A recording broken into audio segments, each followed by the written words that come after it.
প্রথম প্রশ্ন হচ্ছে মানে সিরিয়াল অ্যাক্টিং, তার আগে তুমি থিয়েটার করতে, তো থিয়েটার থেকে সিরিয়াল এই জার্নিটা কিরম, মানে কতটা ভাস্ট ডিফারেন্স তুমি দেখতে পেয়েছো বা কতগুলো প্রবলেমস তোমাকে ফেস করতে হয়েছে? এটা হয়েছে যে আমি খুব একটা প্রবলেম ফেস করিনি। আচ্ছা। মানে এটা অনেকের অনেক বেশি স্ট্রাগল থাকে, সেই অর্থে হয়তো আমার জীবনে স্ট্রাগলটা খুব কম, মানে খুব কম টাইম আমি ওই স্ট্রাগলটা করেছি আর কি। আমি ধরো 2009-এর শেষ দিক থেকে আমি প্ল্যান করেছি যে আমি অভিনেতা হবো। তারপর কোনো জায়গা থেকে সাজেশন পেলাম যে থিয়েটার কর, আর যে বলো থিয়েটার কর, হ্যাঁ চলো থিয়েটার করি। এই করে আমি, আমার বাড়ি নৈহাটিতে, তো আমি ওখানে থিয়েটার করা, একটা গ্রুপে থিয়েটার করা শুরু করি, সেখানে একটা নাটকই শো করেছিলাম। তারপর সেখান থেকে এসে কলকাতায় আসতে রবীন্দ্রভারতীতে জয়েন করি, আমি পড়াশোনা করি, রবীন্দ্রভারতী থেকে ড্রামা নিয়ে পড়েছি। গিয়ে তারপর এবার কলকাতার থিয়েটার গ্রুপগুলোতে ছোটোখাটো যে মানে অ্যামেচার গ্রুপ বলতে পারো আর কি, সেই সব জায়গাগুলো থেকে থিয়েটার করা শুরু করি। বাবা কিছু টাকা পাঠাতো আর কি, তা দিয়ে চলে যেত আর কি। আমি নিজে খুব চাইতাম যে সেভ করে রাখার আর কি। এবং আমি একটা, ওটা দরকার ছিল না হয়তো, কিন্তু আমি ইচ্ছা করেই করেছি। একটা জায়গায় একটা বারটেন্ডার হিসেবে কদিন কাজ করতাম আর কি, যাতে ওখানে মানে নিজের, মানে বাবার যে টাকাটা দেয় সেটাকেও বাঁচিয়ে জমিয়ে রেখে যাতে ওইটুকুনি দিয়ে নিজের খরচাটা চালিয়ে, মানে যা যা হয় আর কি, মানে ওটা করেছি আর কি। দরকার ছিল না হয়তো, বাট করেছি। এমন একটা জায়গায় থাকতাম, ওটা বস্তি, ওটা বস্তি বলতে পারো, যেখানে থাকতাম। কারণ ওখানে থাকলে আমার ঘর ভাড়া দিতে হতো না। এমন একটা জায়গায় পেয়েছিলাম, আমার একটা বন্ধুর আত্মীয়র বাড়ি ছিল ওখানে। তো ওটা, ওই একটা ফাঁকা ঘর ছিল, একটা ছোট্ট ঘর, 10x10 হবে ম্যাক্সিমাম, তাও হবে না, 10x8, ঠিক আছে। ওইখানে 3জন মিলে আমরা থাকতাম, আমার দুটো খুব ক্লোজ ফ্রেন্ড আছে। তারপর ওখানে থাকতে থাকতে হঠাৎ করে আমার একটা ডাক এলো, আমি কোথাও একটা ছবি জমা দিয়েছিলাম, সেখানে সুব্রত রায় প্রোডাকশন হাউস থেকে ললিতা দি বলে একজন ছিলেন, উনি আমাকে ডাকলেন। এনেকে বললেন একটা সিরিয়ালের জন্য তোমাকে লিড হিসেবে ভাবছি। আমি লিড সিরিয়ালের জন্য, বাবা একদম অবাক হয়ে গেলাম। ঠিক আছে চলো, করাই যেতে পারে। চলো লুকসেট হলো, সবটাই ফাইনাল, রূপসী বাংলায় ছিল ওটা, তো চ্যানেলও ফাইনাল করে দিল। তখন গিয়ে আমার ফার্স্ট জার্নি শুরু টেলিভিশনে। তখন আস্তে আস্তে থিয়েটারটাকে আমি কমাতে শুরু করলাম, একসাথে 4-5টা গ্রুপে কাজ করতাম, ছোটো গ্রুপ। সেখান থেকে আস্তে আস্তে কমিয়ে দিতে আরম্ভ করলাম, কারণ নাহলে থিয়েটার যখন সিরিয়ালটাকে আমি প্রেফারেন্স দিতে আরম্ভ করলাম, তখন অটোমেটিক্যালি ওটা কমাতে হতো, নাহলে থিয়েটারের যে ডেডিকেশন ওটা রাখা সম্ভব হচ্ছিল না। এই করতে করতে আমার সিরিয়ালে আসা আর কি, এই ট্রান্সফরমেশনটা মানে আমার স্ট্রাগল নেই আর কি জীবনে, এখনো পর্যন্ত হয়নি। আচ্ছা, তো আরবিউতে তুমি ড্রামা নিয়ে পড়াশোনা করেছো, সেই দিনকালগুলো কেমন কেটেছে, মানে কতটা নিজেকে এক্সপ্লোর করেছো অ্যাজ অ্যান অ্যাক্টর? আরবিউতে অনেকটা মজা, মানে আরবিউতে অ্যাকচুয়ালি বহু জায়গা থেকে, বিভিন্ন জায়গা, ধরো গ্রাম থেকে এসে, শহরের লোক আছে, বা আমার মতো শহরতলি থেকে কিছু লোক আছে, বিভিন্ন সার্কেলের 50-60 জন ধরে আমরা ফার্স্ট ইয়ারে ঢুকলাম আর কি। একটা বিএ ব্যাচেলার আর্টসে ফার্স্ট ইয়ারে আমি ঢুকলাম। তো সেখানে বিভিন্ন মেন্টালিটির লোকজন, বিভিন্ন মানে কী বলবো, বিভিন্ন মানে বিভিন্ন মানসিকতার লোকজন আর কি। তাদের সাথে যখন একসাথে বসলাম আর কি, এবং তাদের সাথে যখন একসাথে প্রত্যেকটা সময় কাটাতে শুরু করলাম, কারণ ম্যাক্সিমাম টাইমটা আমরা মানে সেকেন্ড হোম হয়ে গেল, যেহেতু ওটা মানে ওখানে রেসিডেন্সিয়াল ওয়ার্কশপের ব্যবস্থা ছিল, 5-7 দিন টানা একসাথে থেকেছি, খেয়েছি, ওখানেই থেকেছি, আবার সকাল থেকে ওয়ার্কশপ করেছি, আবার রাত্রিবেলা আড্ডা মেরেছি, থেকেছি, সবটা এরকম আর কি। একসাথে 10 জন মিলে বাথরুমে স্নান করা, মানে এই লাইফটা একটা অদ্ভুত লাইফ আর কি। আর একটা জিনিস, মানে ধরো এখনকার যারা অ্যাক্টর আছে, বা তুমি নিজেও একটা অ্যাক্টর, এবার তোমার একটা নিজস্ব স্টারডাম আছে, ফ্যান ফলোয়িং আছে, এবার এইটার ক্ষেত্রে কি তুমি মানে এরা মনে হচ্ছে কি যে আমি নর্মাল মানুষের সাথে আর মিশতে পারছি না? না না না, আমার সিরিয়াসলি মনে হয়নি। স্টারডামটা সেই অর্থে মানে হয়তো আমি ফিল করি যে হয়তো করা উচিত, মানে উত্তম কুমার মানে স্যার বলতেন আর কি, যে স্টারডামটা মেনটেন করা উচিত, না হলে আমাদের এইটাই তো আমাদের অ্যাকচুয়ালি, এই ফেসটা, এই আমাদের যেটা আমরা অ্যাকচুয়ালি স্ক্রিনে যেটা আমাদের দেখা যায় আর কি, এইটাই তো আমাদের, এইটার জন্য তো লোক পাগল। সেই স্টারডামটাকে মেনটেন করা অবভিয়াসলি উচিত। আমি বলতে পারো হয়তো করি না খুব একটা, কারণ আমি রাস্তায় ফুটে দাঁড়িয়ে চা খাই, আমি রাস্তায় বাসে ট্রামে চড়ি, এইগুলো এখনও করি। আর মানে আমার ডোন্ট কেয়ার, মানে আমি এগুলো ভাবি না খুব একটা। তুমি যদি মানে বিরাট বড় একটা স্টার হয়ে গেলে, তাহলে তোমার সাথে নর্মাল মানুষ একটা পুরো ডিট্যাচ থাকবে আর কি, because you cannot talk with them. But don't you miss about that, because তুমি ধরো 2015 ধরছি, তুমি চা খেতে পাচ্ছ ফুটপাতে, মানে ওখানে রাস্তায় আর কি, কিন্তু 2018, 19, 20-তে তুমি আর ওই দিকটাই মারাচ্ছ না, ওই দিকটাতেই যেতে পারছো না, বিকজ অফ ইউর স্টারডাম। তো সেইখানে কি কিছু বাঁধবে যে আমি আর তাদের সাথে কথা বলতে পারছি না? আমার মনে হয় স্টারডামের জন্য থেকে বড় কথা, আমি যদি 2020-তে গিয়ে আমি বড় স্টার হয়ে যাই, তাহলে আমার ব্যস্ততা অনেক বেড়ে যাবে, আমি অনেক বেশি ব্যস্ত থাকবো। তো সেই ব্যস্ততার মধ্যে আমি ওই কাজগুলো করতে পারবো না তখন। তার মানে নয় এটা আমার স্টারডামের জন্য আমি করছি না, তারা মানে ওখান থেকে হয়তো এটা মানুষের ভুল ধারণা হতে পারে যে আমি হয়তো স্টারডাম দেখাচ্ছি, বাট নট লাইক স্টার, মানে আমি ঠিক বিশ্বাস করি না, এখনো পর্যন্ত বিশ্বাস করতে পারিনি স্টারডামে।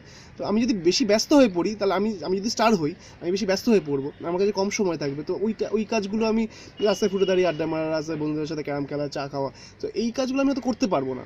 সেটা আমার ব্যর্থতা আর কি, মানে আমার ব্যস্ততার ব্যর্থতা আর কি। তো সেটার জন্য আমার খুব একটা প্রবলেম হবে না। আবার যদি কোনোদিন মনে হয় যে আমি এখন ফ্রি, তো আমি ফ্রি, তো আমি আবার সেটাই করবো।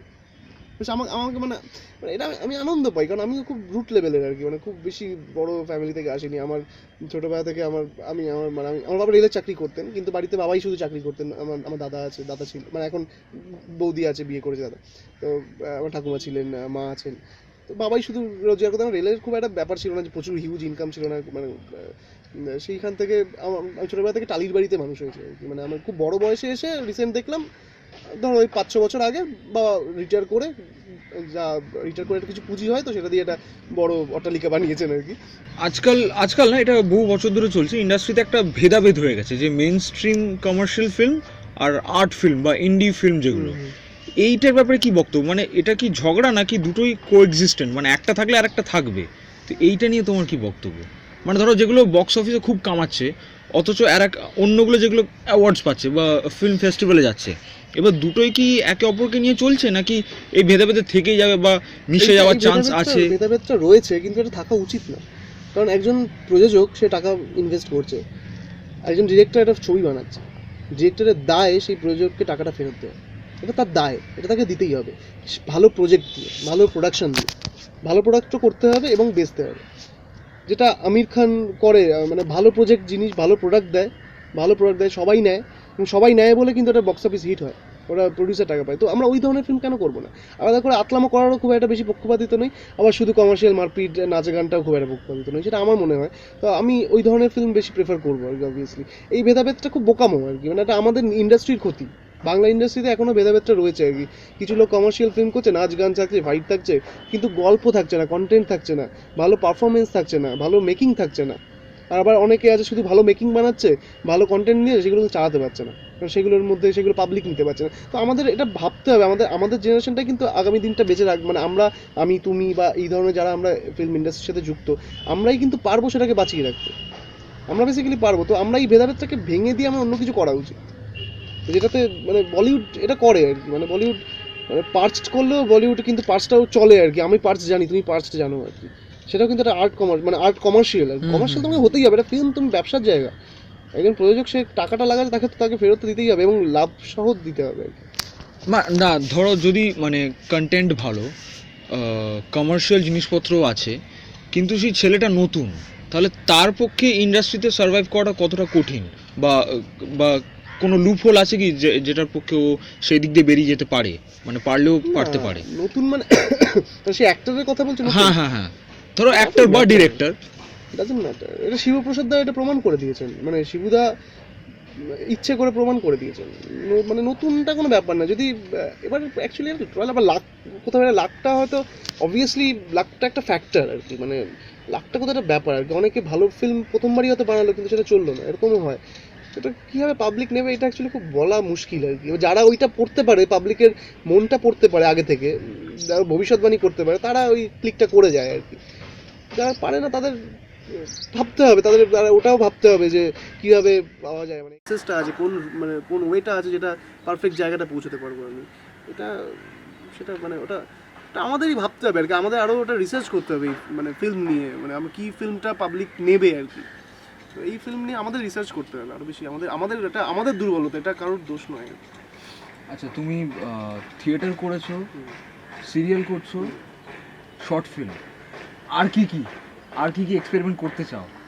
মানে বা ফিল্মে বা রোল হিসেবে, মানে রোলের মানে কোন রোলটা তোমার বেশি টানে? মানে ধরো প্রোটাগনিস্ট বা অ্যান্টাগনিস্ট বা কমেডি, কোন জনারটা বেশি মানে ইচ্ছুক আছো মানে কাজ করতে?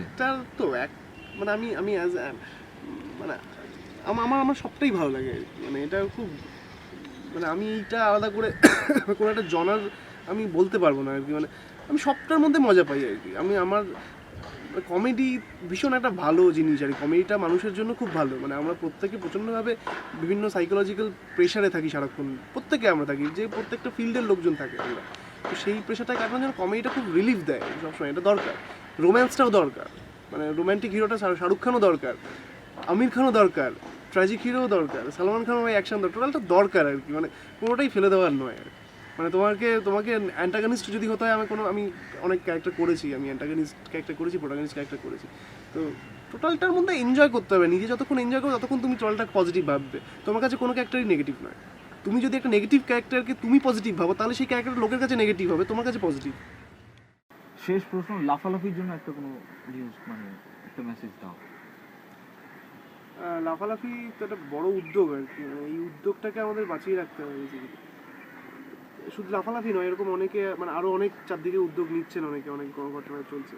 তো এইটার সাথে আমি খুব নিজে ব্যক্তিগতভাবে আমি সবাইকে বলি যে হ্যাঁ ভাই তুই এই ধরনের এই কাজগুলো কর, কারণ এইগুলোর মাধ্যমে বেঁচে থাকবে আগামী দিনে আমাদের ইন্ডাস্ট্রি। তো এই উদ্যোগগুলো নিয়ে যেতে হবে। লাফালাফি একটা খুব মানে যেভাবে এগোচ্ছে ওরা, আমি ওদের শর্ট ফিল্ম ফেস্টিভ্যাল বা তোমাদের শর্ট ফিল্ম ফেস্টিভ্যালে আমি গেছিলাম, তো এগুলো খুব ভালো, এবং তোমরা এনজিওর যে কাজ করো সেটাও জানলাম। এই ধরনের কাজগুলো করা উচিত।